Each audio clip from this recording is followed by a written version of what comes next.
जैसे जैसे लोकसभा चुनाव करीब आते जा रहे हैं, बीएमसी चुनाव भी कभी भी ऐलान हो सकता है। ऐसे में हर पार्टी उत्तर भारतीय जो बड़ी संख्या में मुंबई में रहते हैं, उन्हें पार्टी के साथ जोड़ने के लिए कई सारे कदम उठा रही है। ऐसे में कांग्रेस की तरफ से क्या कदम उठाए जा रहे हैं, इस पे महाराष्ट्र प्रदेश कांग्रेस कमेटी के वर्किंग प्रेसिडेंट और पूर्व मंत्री नसीम खान हमारे साथ मौजूद हैं। सर, 2014 से पहले उत्तर भारतीय हमेशा से कोर वोटर बीजेपी कांग्रेस के माने जाते थे, मुंबई की जब बात होती थी। लेकिन अब कहीं ना कहीं वो छिटकते हुए दिखाई दे रहे हैं और बड़ी संख्या में 14 और 19 में बीजेपी को वोट शेयर मिला था। तो वापस से उत्तर भारतीयों को पार्टी से जोड़ने के लिए क्या कदम उठाए जा रहे हैं? ये बात बिल्कुल सही है कि महाराष्ट्र में, खास करके मुंबई एमएमआर रीजन में रहने वाले कई लाखों की तादाद में हमारे उत्तर भारत के लोग रहते हैं। और मुंबई महाराष्ट्र में उत्तर भारत के रहने वाले सभी लोग परंपरागत कांग्रेस के साथ हमेशा से जुड़े रहे हैं, क्योंकि कांग्रेस पार्टी ने हमेशा सभी जात और वर्ग और भाषा बोलने वाले और हर समाज को मान सम्मान हमेशा दिया है। चाहे टिकट देने के मामला हो, महानगर पालिका में महापौर बनाने का मामला हो, महाराष्ट्र के मंत्रिमंडल में मंत्री बनाने का मामला हो, कुल मिलाकर सत्ता में भागीदारी, उत्तर भारतीयों को, हिंदी भाषियों को सत्ता में भागीदारी महाराष्ट्र जैसे राज्य में अगर किसी ने देने का काम किया है तो कांग्रेस पार्टी ने किया है। शिवसेना ने कभी नहीं किया है, भारतीय जनता पार्टी ने कभी नहीं किया था। तो परंपरागत तरीके से ये मतदाता कांग्रेस के साथ हमेशा जुड़ा रहा है। लेकिन ये बात आपकी सही है कि 2014 और 19 में उत्तर भारतीय मतदाता अधिकांश संख्या में, सब नहीं कह सकते हैं, 100% नहीं कह सकते हैं, लेकिन एक वर्ग भारतीय जनता पार्टी की लोक लुभावनी वादे और भावनाओं में बहकर भारतीय जनता पार्टी को जरूर वोट किया है। लेकिन अब उनको पिछले 9 साल में 14 और 19 में जिन पार्टी को लोकसभा में चुनाव में मतदान किया, वोट दिया, अब वो समाज अपने आप को ठगा सा महसूस कर रहा है। पिछले 10 साल में 2 साल अगर आप छोड़ें तो भारतीय जनता पार्टी की महाराष्ट्र में सरकार है, केंद्र में 9 साल से मोदी जी की सरकार है। आखिर उत्तर भारतीय समाज या दूसरे समाज या इस देश के नागरिकों को क्या मिला है, आज लोग उसका आकलन कर रहे हैं। लोग देख रहे हैं कि भाई बेरोजगारी बढ़ते जा रही है, महंगाई बढ़ते आसमान छू रही है, देश की सीमा पर की सुरक्षा खतरे में है, आए दिन हमारे सैनिक शहीद हो रहे हैं, देश का लोकतंत्र कहीं दिखाई नहीं दे रहा है, कमजोर होते चला जा रहा है। एक तरह से देश का जो संविधान है उसकी रक्षा करने की जरूरत आन पड़ी है। ये वातावरण आज देश में निर्मित हुआ है। तो और वो इस तमाम सारी चीजों को लेकर अगर कोई लड़ाई इस देश में महाराष्ट्र, मुंबई से लेकर और दिल्ली तक अगर कोई कर रहा है तो कांग्रेस पार्टी कर रही है। आपने देखा कि राहुल गांधी जी ने किस तरह से देश के बहुत ही ज्वलनशील मुद्दे, जो आम आदमी से जुड़ा हुआ मुद्दा है, महंगाई, बेरोजगारी, हमारी महिलाओं की सुरक्षा का मामला हो, किसानों को इंसाफ देने की बात हो, देश की एकता और अखंडता को बचाए रखने की बात हो, जो हमारी धरोहर है, विरासत है, इन तमाम चीजों को लेकर अगर लड़ने का काम 9 साल से कोई कर रहा है तो राहुल गांधी जी और कांग्रेस पार्टी और कांग्रेस के नेता कर रहे हैं। तो आज अब लोग समझ चुके हैं और हम सबको विश्वास है, जो सर्वे आ रहे हैं, जब हम लोगों से बात कर रहे हैं, पहले लोग सुनने को तैयार नहीं थे। 5 साल पहले जब हम कहते थे कि भैया तोरे सब कांग्रेसी रहा, फिर कांग्रेस में आ जा, काहे नाराज होकर चला गया है, तो उस टाइम वो कहते थे नहीं नहीं नहीं नहीं, मोदी जी को एक मौका मिलना चाहिए।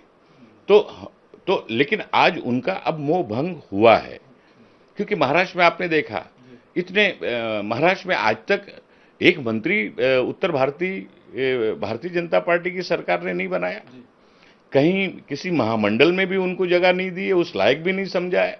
तो ये परिस्थिति है।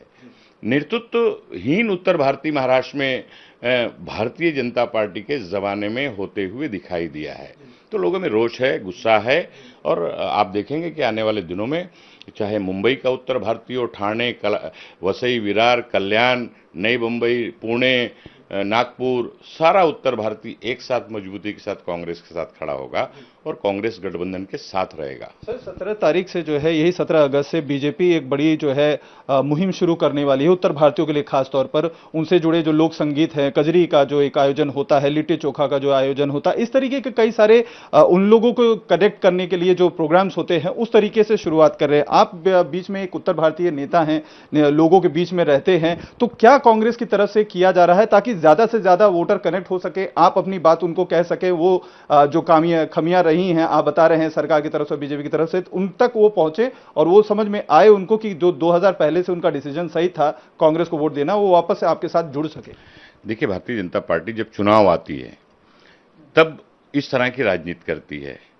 कभी उत्तर भारतीयों का महोत्सव कराकर उनको जोड़ने की बात करती है, कहीं सम्मेलन कराकर जोड़ने की बात करती है। जब चुनाव नजदीक आता है, चुनाव खत्म, कौन उत्तर भारतीय हम किसी को पहचानते नहीं है। तो इस तरह की राजनीति चुनाव के तक करते हैं। हम लोग उस तरह की राजनीति नहीं, हम तो अपने समाज के बीच में हमेशा रहते हैं। उत्तर भारतीय दिवस मनाने की बात है तो हम महाराष्ट्र में मनाते हैं। उत्तर भारतीयों का सम्मेलन है, दिवाली मिलन है, होली मिलन है, रामलीला का उत्सव है, हम लोग करते हैं, करवाते हैं, सम्मिलित होते हैं। लिट्टी चोखा का कार्यक्रम है समाज का, जो होते रहता है। तो हम लोग चुनाव को देखकर राजनीति सब नहीं करते। हम लोग समाज से जुड़े हुए लोग पहले भी थे, आज भी हैं, कल भी रुकेंगे। हम राजनीतिक लाभ लेने के लिए नहीं ये सब चीज़ नहीं करते हैं। हम निस्वार्थ होकर जो हमारी देश की, हमारे उत्तर प्रदेश की, खास करके हिंदी भाषियों की जो संस्कृति है, उसको छत्रपति शिवाजी महाराज के इस राज्य में भी संजोए रहें, ये हम लोग की सोच हमेशा से रही है और वो हम लोग करते रहते हैं। और हमेशा हम लोगों के कार्यक्रम इस तरह से चलते हैं। अभी 26 तारीख को सावन के महीने में कजरी का उत्सव, बहुत बड़ा कार्यक्रम हम लोग करने जा रहे हैं, पहले से घोषित किया हुआ कार्यक्रम है। तो हम लोग करते रहते हैं। तो सवाल कार्यक्रम नहीं, कार्यक्रम राजनीतिक तौर पर और राजनीतिक फायदे के लिए करना ये अनुचित हमें लगता है। आप हमेशा से क्यों नहीं करते? हमेशा इस तरह का लिट्टी चोखा का कार्यक्रम आप क्यों नहीं करते? आप कजरी के महोत्सव इसी साल दिखाई दे रहा है क्या? इसके पहले वाले साल में कितना कजरी महोत्सव आपने किया? तो ये सब राजनीतिक लाभ लेने का एक तरीका भारतीय जनता पार्टी का है, जो उत्तर भारतीय समाज को अब समझ में आने लगा है और आ गया है। और आज सबके साथ सबसे बड़ी देखा गया है कि किस तरह से कोविड के दौरान, लॉकडाउन के दौरान हमारा उत्तर भारतीय किस तरह से परेशान हुआ है। पैदल उसको चलना पड़ा है, ट्रेन की व्यवस्था नहीं थी, हम लोगों ने बस की व्यवस्था की, हम लोगों ने केंद्र सरकार से बात कर करके ट्रेन की व्यवस्था हमको करनी पड़ी, टिकट निकालना पड़ा, बहुत सारी चीजें करनी पड़ी। तो हमको ये सब जताने की, कहने की जरूरत नहीं है। समाज जानता है कि कौन सही कहता है और कौन करता है। तो ये समाज, हमारा समाज जानता है। हमारा समाज बुद्धिजीवी है, दूरंदेशी से देखने वाला समाज है। और उत्तर भारत और उत्तर भारतीय तो इस देश पर इतने सालों से राज किया है, उसको राजनीति समझाने की जरूरत नहीं होती है। ये बात ठीक है कि 2014, 2013 से 2019 तक भावनाओं में वो बहा, लेकिन अब उसको समझ में आया है, वो भी सही गलत का फर्क लगा चुका है। तो आप देखेंगे कि आने वाले चुनाव में हमारा उत्तर भारतीय सीना ठोक के किसका झंडा लेके खड़ा होता है। सर, उत्तर भारतीयों की जब बात होती है तो एक बड़ी संख्या अल्पसंख्यकों की है जो मुंबई में रहते हैं और यहाँ पर एक बड़ी उनकी वोट बैंक बहुत महत्वपूर्ण मानी जाती है। बीजेपी को पिछले 2 चुनाव में देखा गया, एक कुछ जो है परसेंट शेयर वोट के अल्पसंख्यकों की तरफ से भी गए थे और इस वजह से बीजेपी भी ऐसे ही इस लोगों के इस बार सुनने में आ रहे हैं कि अल्पसंख्यक जो है उम्मीदवार भी खड़े करने वाले हैं जो मुस्लिम डोमिनेट एरियाज हैं। तो ऐसे जो वोटर्स हैं जो खासतौर पर बड़ी संख्या में अल्पसंख्यक मुंबई में हैं या जो उत्तर भारतीय हैं, वो पार्टी के साथ आपके साथ जुड़े रहें, इसको किस तरीके से आप देख रहे हैं, खासतौर पर अल्पसंख्यकों को लेकर जो स्ट्रैटेजी बीजेपी? मैं हमेशा ये बात कहता हूँ, कांग्रेस पार्टी और हम लोग राजनीतिक लाभ के लिए अल्पसंख्यक, बहुसंख्यक, उत्तर भारतीय, नॉन उत्तर भारतीय, मराठी, कोंकणी, विदर्भवासी, मराठा, वो राजनीति हम लोग नहीं करते हैं। हमारी राजनीति स्वच्छ राजनीति है,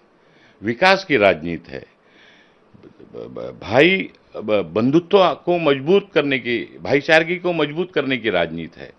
उस राजनीति में हम लोग विश्वास करते हैं। हमारा नौजवान पढ़ लिख कर बड़ा होता है, उसे रोजी रोजगार अच्छा मिले, वो राजनीति हम लोग करते हैं। स्वच्छ राजनीति करने में विश्वास करते हैं। इस तरह का अल्पसंख्यक, बहुसंख्यक, हिंदुस्तान, पाकिस्तान, कब्रिस्तान, शमशान, ये राजनीति हमारी, ये राजनीति उनकी है, ये उनकी सियासत है, ये वो जाने। मेरा पैगाम मोहब्बत है, जहां तक पहुंचे, इस पे हम लोग काम करते हैं।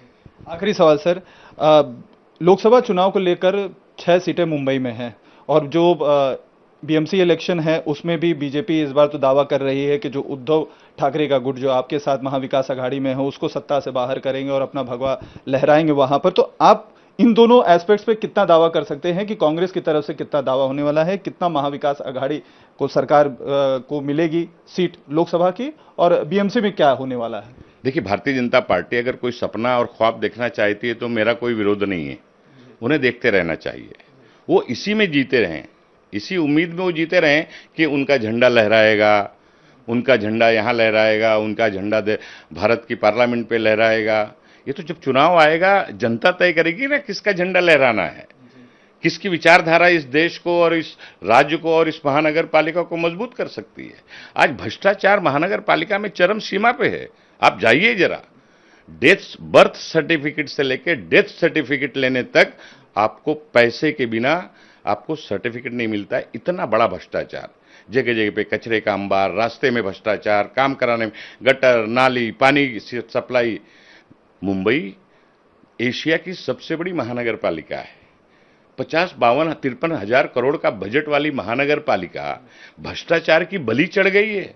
मुंबई में रहने वाले लोगों को स्वच्छ पानी मिलना दूभर हो गया है। बरसात के बाद आप देखिए कि बीमारियां फैल रही हैं, हर घर में 4 लोग बीमार हैं। ये जिम्मेदारी किसकी है?